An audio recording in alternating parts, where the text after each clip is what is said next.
Guys, i-level up na ang ating mga corned beef para pang-ulam at pang-baon ng ating mga junakis. So ito guys, panoorin nyo kung paano natin i-level up ang ating corned beef. Any brand of corned beef guys is pwedeng-pwede, depende kung anong gusto mo.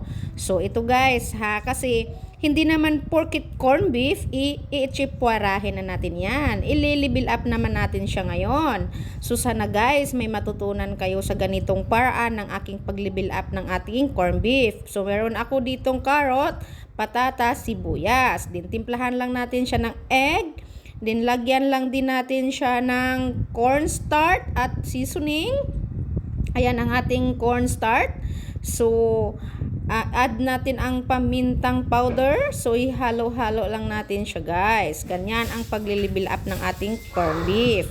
So ayan, bibilugin. Actually guys, dapat bilog yan. Parang corned beef ball. So na-realize ko medyo matagal kapag binilog. Matagal din maluto. So hindi ko na lang binilog lahat. So ayan na guys. Alam nyo bang napaka-crunchy niyan? Dahil meron nga siyang cornstarch. Thank you for watching.